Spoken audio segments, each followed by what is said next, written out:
of Equinoxe Television, thank you so much for being with us on this edition of the news.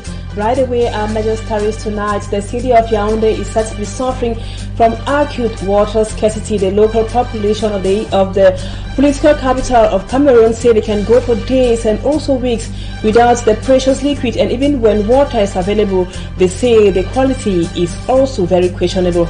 In this edition of the news, also viewers will be telling you more on what took a Professor to the president of the Cameroon Renaissance Movement to the Unity Palace. Stay with us for details and more.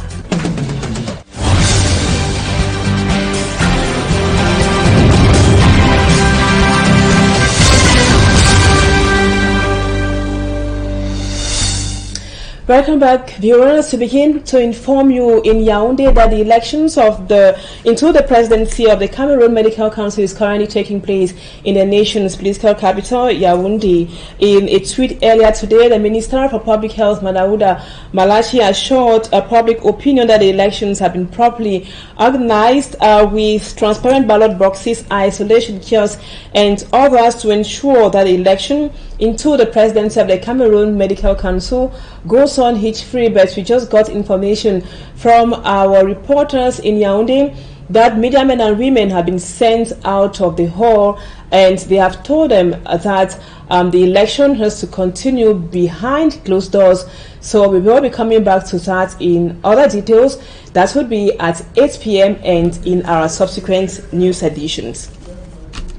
We told you in the headlines that the local population of Yaoundé is complaining of acute water scarcity. The people of the nation's political capital say they can go for days and weeks without the precious liquid, and even if water is available in Yaoundé, they say the quality is very questionable. Let's now have the situation of water scarcity in Yaoundé with a staffman, Smart Jikan Gabriel.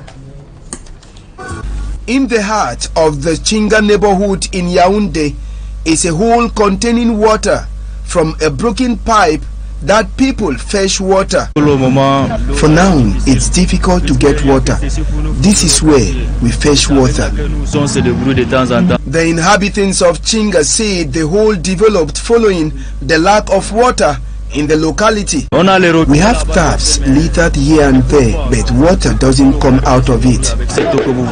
Almost every neighborhood in the country's political capital is faced with the problem of water. At Emana, a plan B has already been made by the people, which is the construction of well. The water I was carrying was mainly for house chores. For us to get drinking water here, one needs to wake up very early and go to the source, and sometimes even that early you will have to queue up. Boreholes are also very much visible in areas where water is a big problem. I have been in this neighborhood for the past 10 years. I waited for water, but it never came, so I was forced to construct this borehole. The only problem faced by those with borehole is at the level of its maintenance. It is very costly because the water has to be treated, and when there is a problem, you need to call a technician who at times doesn't bring the necessary solution to the problem. The lack of potable water in Yaoundé is not the affair of little neighborhoods, but it also touches those areas believed to be zones for the rich, like Bastos. In some zones, Sundays are considered as days without water. The water treatment and production company says to overcome these challenges, a program has been made for water to be distributed to areas without water. We continue with our rundown of the year 2022. The political life of Cameroon last year was characterized by efforts to renew basic organs of major political parties ahead of the electoral year. There was also the announcement of the CRM to take part in all elections organized in Cameroon, as well as the 40th anniversary of President Paul Biya in power. Let's now have the details with Informi Amtron Sanda. One of the major political storms in 2022 was this announcement from Professor Maurice Kamto, national president of the Cameroon Renaissance Movement (CRM) political party, on Saturday, October the 1st, 2022, in the littoral region. 2020 that we are able to make the greatest sacrifice of a political party for the people.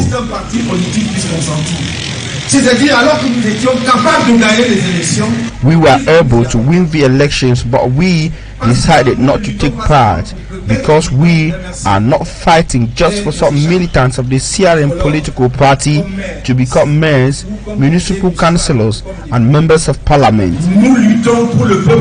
We are fighting for all Cameroonians. That is, we want to be able to ignite change in this country, and that demands some sacrifices. I think the people understand this clearly.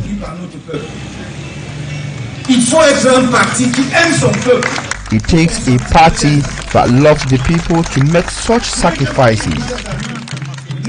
But let me tell you, we have paid our own price.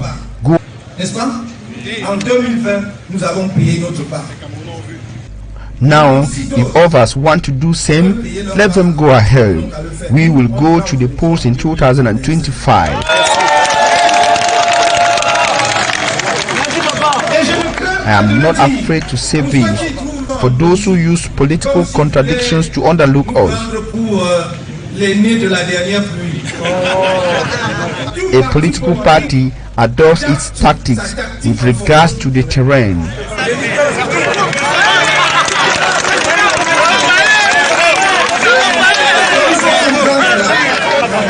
Nous allons aux élections en 2025 pour les gagner.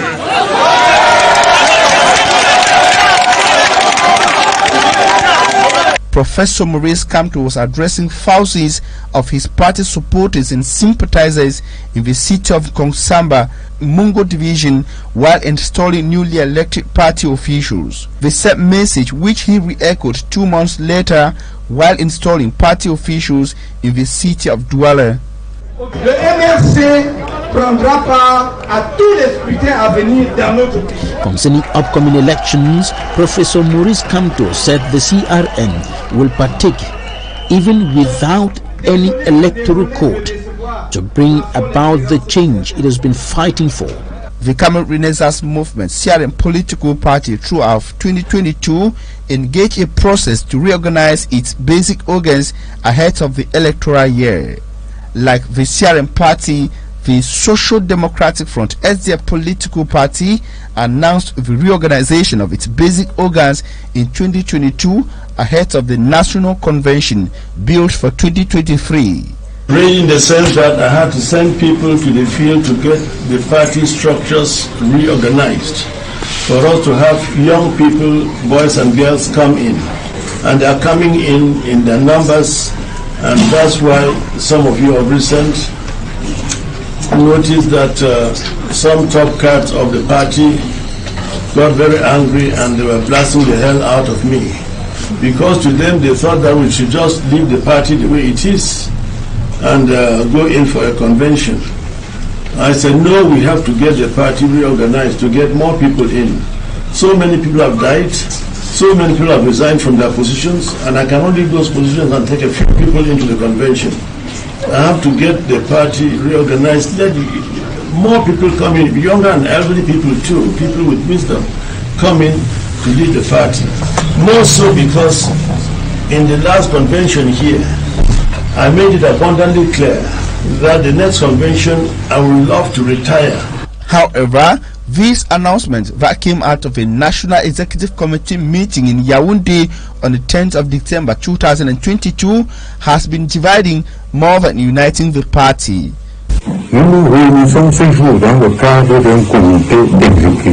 We met in an extraordinary executive committee of the Social Democratic Front Littoral to say no to the anti-statutory resolution taken on December the 10th, 2022 by an illegitimate National Executive Committee in Yaoundé.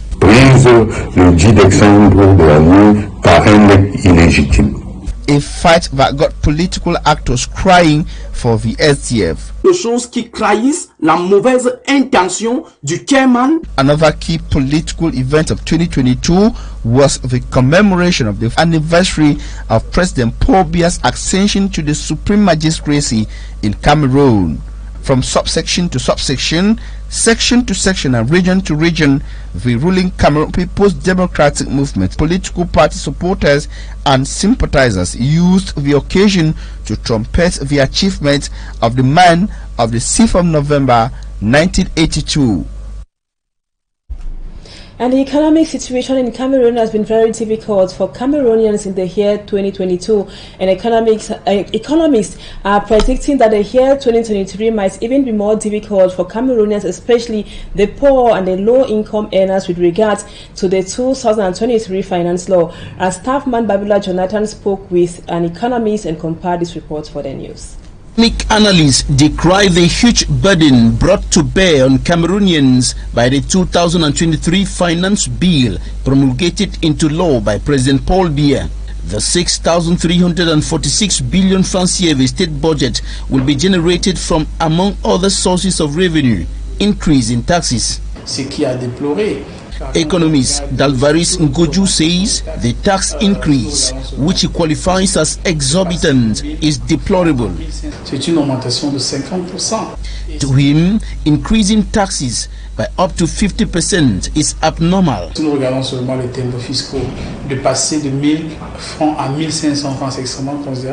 The increment of the price of fiscal stamp from 1,000 to 1,500. Le coût des vignettes est de 25 000 à 50 000, de 50 000 à 100 000. Mais windscreen license from 25,000 to 50,000 and 50,000 to 100,000. La taxe à l'importation du riz passe de 5 à 10%. C'est extrêmement considérable. Tax on rice import from 5 to 10%. C'est extrêmement grave. Will have an adverse effect on the cost of living, already compounded by low wages. Cela aura un impact négatif sur le coût de la vie. The cost of rice, for instance, will likely increase. Si l'alcool est extrêmement cher, si le tabac est extrêmement cher.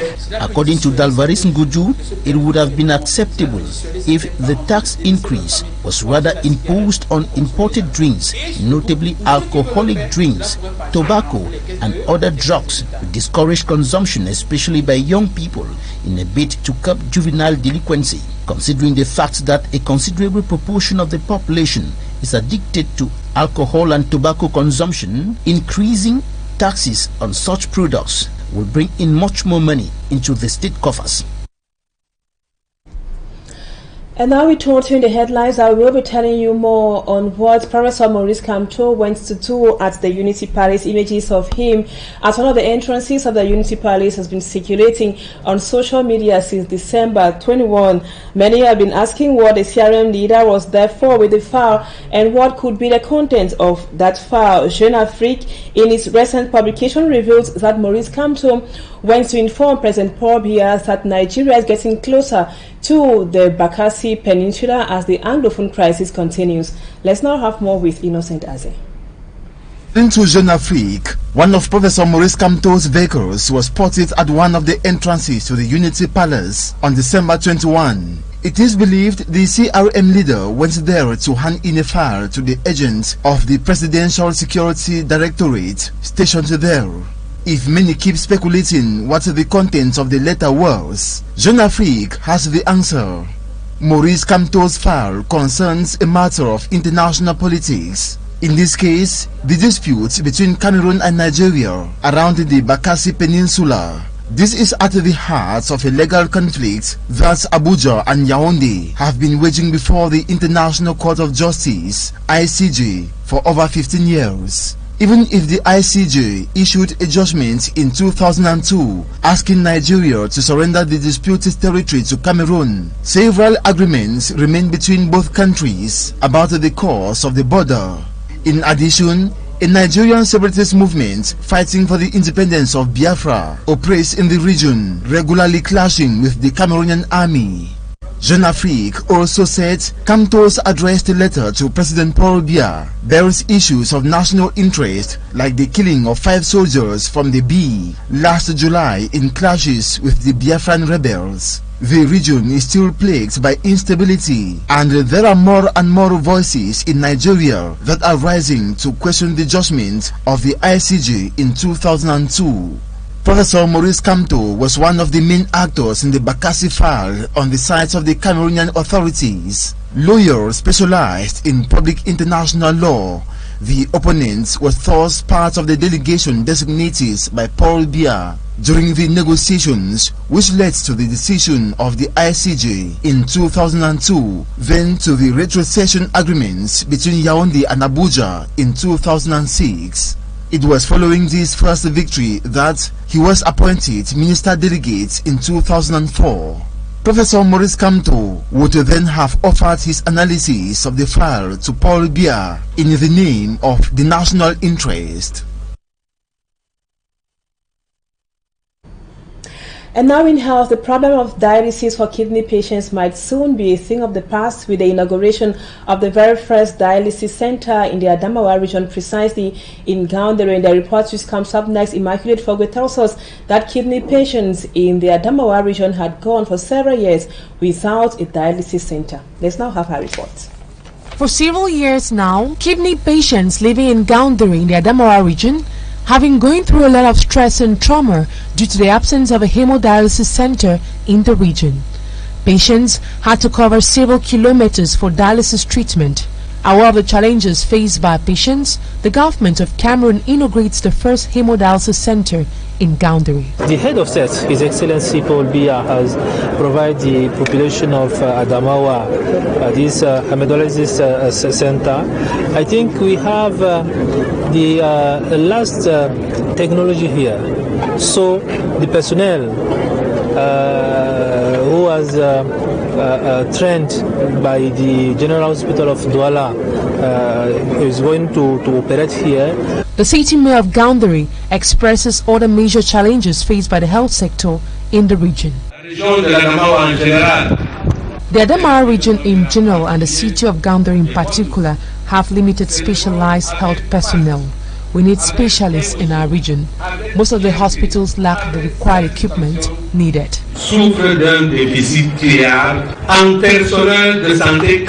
When your kidney fails, dialysis keeps your body in balance by removing waste, salt and other extra water to prevent them from building up in the body. Kidney patients of Gaundere say the center will reduce their daily sufferings of covering long distances for dialysis. And now we take you to the Mongo division, precisely in Jumbe Pinja, where the councillors and the mayor are said to be at loggerheads over the realization of certain projects in the community. Our reporter Mala Glory now tells us more about the council session of Jumbe Pinja in this report. Growing tension and exchange of bitter words among council members at the Jumbe Pinja Municipal Council Hall.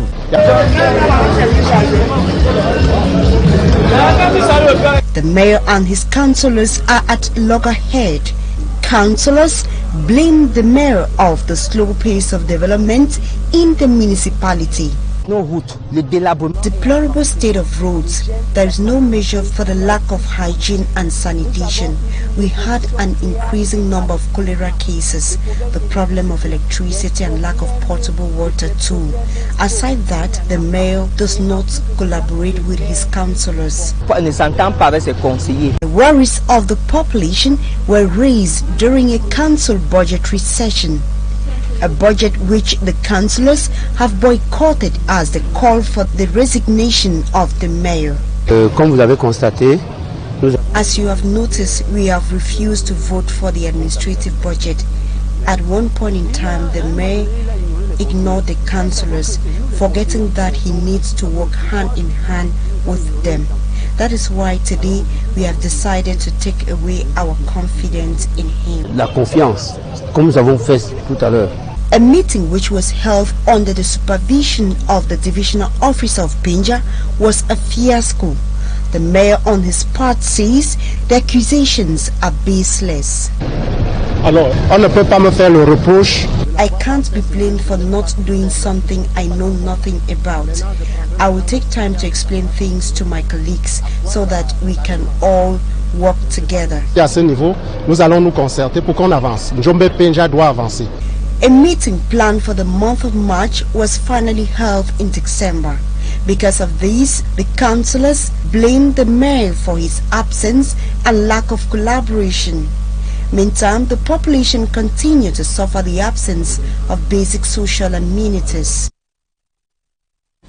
And over to the Adamawa region, the local population, especially the councillors, want decentralization to be effective in the Adamawa region. They made the complaint in the presence of the governor, Kildadi Tagike Buka, during the council session. They also took the opportunity to say they lack a basic necessities such as water and also good roads. Lucille Yengu Etier has more.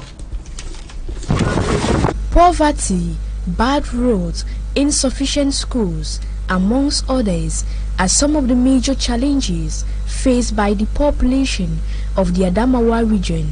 To this effect, the Adamawa Regional Council budgetary session for 2023 has been held to evaluate the work carried out in 2022 and the way forward. It was presided over by the governor of the region, Kildadi Tagite Buka. The session is meant for the adoption of the budget, and you know that the budget is a very important tool for every institution to develop the area, to bring social amenities to the population of the area. Amongst the challenges, the councillors debated more on the relevance to resolve the problems of poor roads and insufficient schools. The politics of the state is to fight against poverty, and we have seen that this project has included very important aspect, social aspect, which will be undertaken within the year 2023. To be able to realize the earmarked project, they voted a budget of 3 billion francs CFA. Our budget is 3 billion. 1 billion 800 million is for construction of our region. 1 billion 200 million is for function of our region. But this budget is concerning education, health, agro-pastoral, and to help young girls. I am very sure next year it will be effectively decentralization in our area, in our region. The governor congratulated the regional executives for work done throughout 2022 and equally encouraged them to deploy efforts to bring social amenities to the population of the Adamawa region. 26 minutes past our 6 p.m. by 2 o'clock, we have come to the end of the news on Equinoxe Television. Viewers, thank you so much for always being with us.